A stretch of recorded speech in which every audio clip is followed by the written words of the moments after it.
বাংলাদেশের প্রাণ। গল্প আর স্বপ্নের স্রোত বয়ে চলেছে এর বুকে। এর গভীরে লুকিয়ে আছে এক সম্পদ, ইলিশ মাছ। বাংলাদেশের প্রতীক এই ইলিশ, শুধু মাছই না, ঐতিহ্যের স্বাদ, আয়ের উৎস, জীবনযাপনের একটা অংশ। দক্ষিণের তীর থেকে দেশের কেন্দ্র পর্যন্ত পদ্মা আমাদের সবাইকে এক করে রেখেছে। নদীর তীরে মানুষের জীবন পদ্মার স্রোতের সাথে মিশে আছে।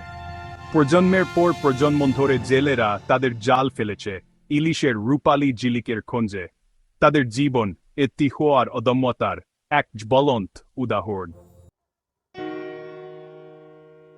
ইলিশ ধরা একটা শিল্প, প্রজন্ম থেকে প্রজন্মে চলে আসছে। জেলেরা তাদের ঐতিহ্যবাহী পদ্ধতি ব্যবহার করে সময়ের সাথে সাথে তাদের ঝান আরো তীক্ষ্ণ হয়েছে। বদ্দা জাল নদীতে একটা সাধারণ দস্যু। নদীর স্রোতে কৌশলগতভাবে স্থাপন করা এই বিশাল জাল ইলিশের আত্রাপ্তে বাধা হয়ে দাঁড়ায়। আরেকটা পদ্ধতি হলো বেহুন্দি জাল। পানিতে প্রায় অদৃশ্য এই জাল ইলিশের গলায় ছিদ করে ফেলে। ধরুয়া এখানে মূল মন্ত্র।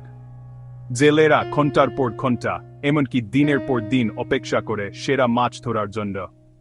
মানুষ আর প্রকৃতির মধ্যে একটা সূক্ষ্ম ভারসাম্যের উপর তাদের জীবন নির্ভর করে।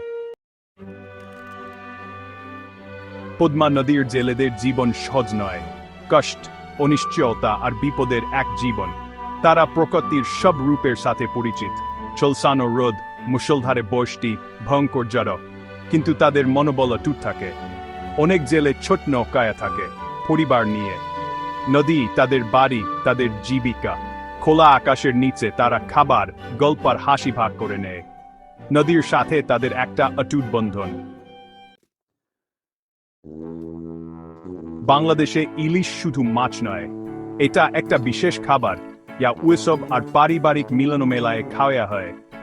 ইলিশ ভাপার সুঘ্রাণ বাড়ি ভরে তোলে, স্মৃতি আর ঐতিহ্যকে জাগ্রত করে। বাংলাদেশের অর্থনীতিতেও ইলিশের গুরুত্বপূর্ণ ভূমিকা রয়েছে। লাখ লাখ মানুষের কর্মসংস্থানের উৎস এই ইলিশ। জেলে থেকে মাছ বিক্রেতা পর্যন্ত ইলিশ অনেকের জীবিকা নির্বাহ করে। এর সাংস্কৃতিক এবং অর্থনৈতিক গুরুত্ব গভীরভাবে মিশে আছে।